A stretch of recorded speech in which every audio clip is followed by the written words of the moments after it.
क्या राजस्थान की पूर्व मुख्यमंत्री वसुंधरा राजे सिंधिया के सब्र का बांध अब टूटने वाला है?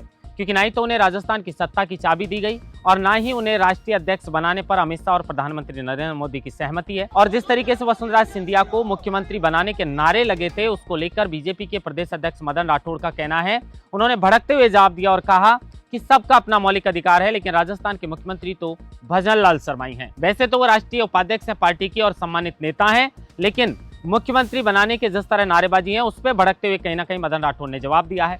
सब इंस्पेक्टर भर्ती को लेकर भी किस तरीके से वक्त के साथ लोग बदल जाते हैं, लोगों की बातें बदल जाती हैं। जो पूरी बीजेपी एक साथ एक आवाज में बोलती थी कि कांग्रेस सरकार में हुई सब इंस्पेक्टर भर्ती में बड़े स्तर पर फर्जीवाड़ा हुआ है, वही बीजेपी आज कह रही है कि इसमें ईमानदारी से लगे हुए लोगों का हक नहीं मारना है। अरे भाई, आप अलग कर दीजिए।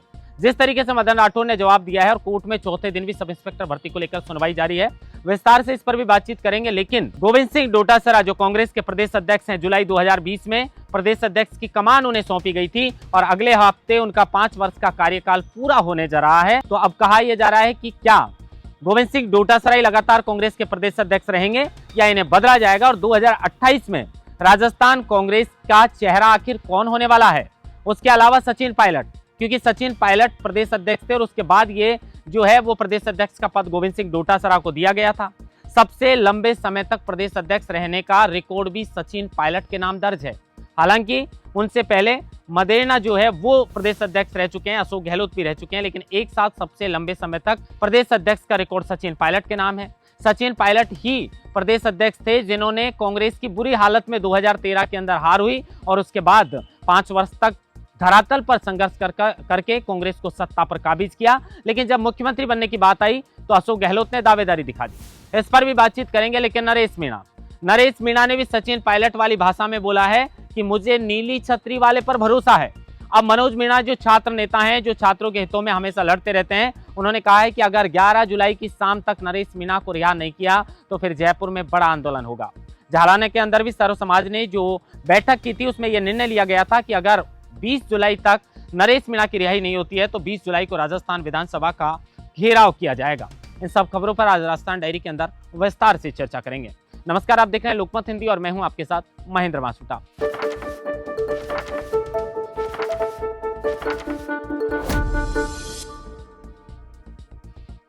सबसे पहले खबर की शुरुआत वसुंधरा राजे सिंधिया को लेकर करते हैं। कुछ दिनों से राजस्थान में एक मुद्दा गरमाया हुआ है कि क्या मुख्यमंत्री बदले जाएंगे, क्या पर्ची वाले मुख्यमंत्री भजन लाल शर्मा की छुट्टी हो सकती है और क्या आरएसएस से राजस्थान में नेतृत्व परिवर्तन के संकेत मिल चुके हैं, क्या बीजेपी के अंदर राजस्थान के मुख्यमंत्री को लेकर मंथन जोरों पर है। इसी को लेकर अब वसुंधरा राजे सिंधिया जिस तरीके से अचानक एक्टिव हुई हैं, उनके जिस तरीके से सक्रिय होने में इजाफा हुआ है, उसको लेकर कहा जा रहा है कि महारानी के सब्र का बांध अब टूट सकता है। क्योंकि जिस तरीके से उन्हें न सिर्फ दरकिनार किया गया 2023 के इस विधानसभा चुनाव में, बल्कि ना ही तो उन्हें राजस्थान की सत्ता की चाबी दी गई और ना ही केंद्र में राष्ट्रीय अध्यक्ष बनाने पर प्रधानमंत्री नरेंद्र मोदी और अमित शाह सहमति जता रहे हैं। और अगर दोनों नेता सहमति नहीं जताते हैं तो फिर वसुंधरा राजे सिंधिया का आधार कहां है? और इसी को लेकर कहा जा रहा है कि वसुंधरा राजे सिंधिया के सब्र का बांध टूट सकता है। क्योंकि कुछ दिन पहले जिस तरीके से वसुंधरा राजे सिंधिया ने एक बयान दिया था कि बीजेपी से मेरी अर्थी जाएगी, मतलब वसुंधरा राजे सिंधिया कभी बीजेपी छोड़ने वाली नहीं है। लेकिन जिस तरह का जनाधार वसुंधरा राजे सिंधिया के पास है, अगर वसुंधरा राजे सिंधिया अपनी पर आई तो बीजेपी की मुश्किलें बढ़ा सकती है। अब देखना ही होगा कि बीजेपी में आने वाले समय में मंत्रिमंडल और विस्तार और फिर बदल पर भी चर्चा जोरों पर है कि जल्द किया जा सकता है। क्योंकि लगभग 2 साल पूरे होने जा रहे हैं, लेकिन अब तक मंत्रिमंडल में किसी भी तरीके का ना कोई फेरबदल हुआ है, ना किसी तरह का कोई विस्तार हुआ है। और लोग कह रहे हैं कि महारानी के सब्र का बांध अब टूटने लगा है। जिस तरीके से महारानी को लेकर नारेबाजी कुछ दिन पहले हुई थी और लोगों ने कहा था कि राजस्थान की मुख्यमंत्री कैसी हो, वसुंधरा राजे सिंधिया जैसी हो, उसी को लेकर भाजपा के प्रदेश अध्यक्ष मदन राठौड़ ने कहा है कि लोगों का मौलिक अधिकार है। थोड़ा भड़कते हुए जवाब दिया है मदन राठौड़ ने और कहा है कि लोगों का मौलिक अधिकार है, लेकिन राजस्थान के मुख्यमंत्री तो भजन लाल शर्मा ही रहेंगे। इस तरह की बात मदन राठौड़ ने कही है। फिलहाल राजस्थान के मुख्यमंत्री भजन लाल शर्मा ही हैं, लेकिन जिस तरीके से मुख्यमंत्री भजन लाल शर्मा को लेकर भी अब कहा जा रहा है कि उनकी प्रशासनिक पकड़ इतनी अच्छी नहीं है, नए नेता हैं, तो हो सकता है कि जिस तरीके से उत्तराखंड, कर्नाटक, असम, इन प्रदेशों में जो है वो पहले मुख्यमंत्री बदले, बीजेपी ने बदले हैं, तो कहा जा रहा है कि राजस्थान में भी अगर ऐसा हुआ तो आश्चर्य की बात नहीं है। अब जिस तरीके से मदन राठौड़ ने कहा है सब इंस्पेक्टर भर्ती को लेकर, उस पर चर्चा करते हैं। क्योंकि ये वही सब इंस्पेक्टर भर्ती है जिसको लेकर पूरी बीजेपी एक आवाज में बोलती थी कि बड़े स्तर पर कांग्रेस राज में भर्तियों में फर्जीवाड़ा हुआ है। कैबिनेट मंत्री किरोड़ीलाल मीणा ने भी बड़ा दावा किया था और कहा था कि कांग्रेस राज में 18 में से 17 पेपर लीक हुए हैं और सब इंस्पेक्टर भर्ती में 500 से ज्यादा फर्जी थानेदार हैं। ऐसे में इस भर्ती को रद्द करना चाहिए। कुछ दिन पहले तक डॉक्टर किरोड़ीलाल मीणा लगातार इस भर्ती को रद्द करने की मांग उठाते रहे थे। एडवोकेट जनरल ने इस भर्ती को रद्द करने की मंशा जाहिर की। पीएचक्यू ने इस भर्ती को रद्द करने की मंशा जाहिर की। यहाँ तक कि एसओजी और जो सब कमेटी है उसने भी कुछ दिन पहले तक इस भर्ती को रद्द करने की मंशा जाहिर की। लेकिन सवाल ये उठता है कि अचानक सब कैसे बदल गए। यही होता है सत्ता के अंदर। सत्ता में आने के बाद लोग बदल जाते हैं, लोगों की बातें बदल जाती है। मदन राठौड़ का कहना है कि जो लोग ईमानदारी से इसमें लगे हैं उनकी उम्र निकल जाएगी, फिर वो कैसे नौकरी लगेंगे। इसलिए मैं चाहता हूं कि दोषी बचने नहीं चाहिए, लेकिन निर्दोषों को सजा नहीं मिलनी चाहिए। हम भी यही चाहते हैं, लेकिन हम ये भी चाहते हैं कि अगर गलती से, क्योंकि आपके कैबिनेट मंत्री ये दावा कर रहे हैं कि 500 से ज्यादा फर्जी थानेदार हैं, एसओजी ने दावा किया था कि बड़े स्तर पर फर्जी थानेदार हैं, और अगर आप इस भर्ती को यथावत रखते हैं और एक भी अगर गलती से फर्जी थानेदार थाने में लग जाएगा तो वह जिंदगी भर जनता का खून पीने का काम करेगा। मदन राठौड़ के भी बयान इस भर्ती को लेकर बदल चुके हैं। उसके अलावा 2020 के अंदर जुलाई में बीजेपी के कांग्रेस के प्रदेश अध्यक्ष की कमान गोविंद सिंह डोटासरा के हाथों में सौंपी गई थी।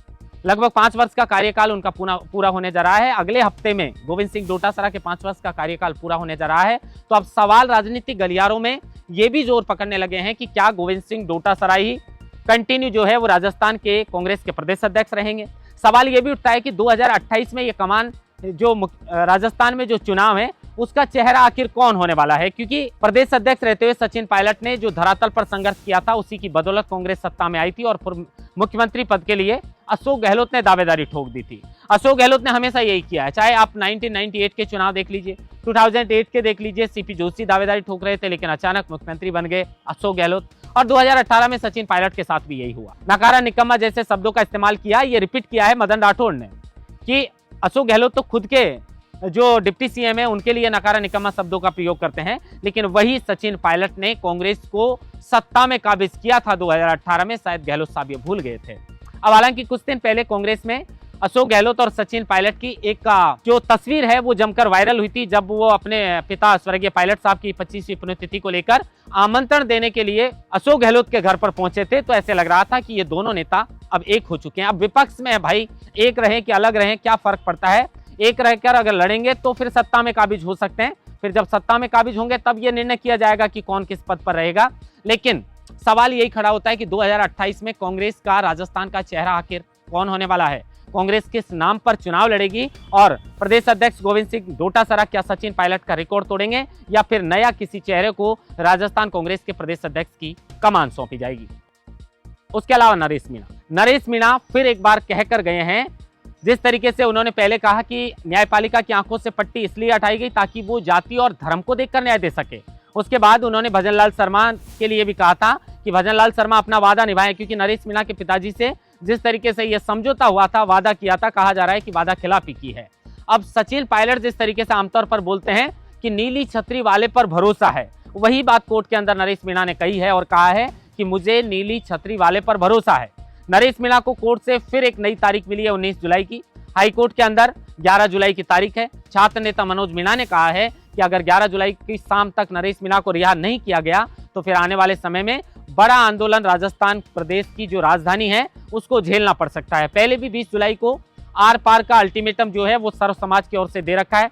राजस्थान विधानसभा के घेराव का अल्टीमेटम दे रखा है। इंतजार इस बात का भी है कि 11 जुलाई और 19 जुलाई ये नरेश मीणा के लिए 2 मुख्य तिथि हैं जिनको लेकर कोई बड़ा फैसला आ सकता है। इसका भी इंतजार है और इंतजार इस बात का भी है कि लाखों राजस्थान के बेरोजगार युवा, बीजेपी ने जो वादा किया था सब इंस्पेक्टर भर्ती को लेकर कि हम इसको आते ही रद्द करेंगे, अब बीजेपी पूरी पलट गई है। लेकिन न्यायालय पर भरोसा है, न्यायालय सब इंस्पेक्टर भर्ती को लेकर क्या कुछ फैसला सुनाता है, इस बात का भी इंतजार है। महेंद्र बास्टा, लोकमत हिंदी, जयपुर।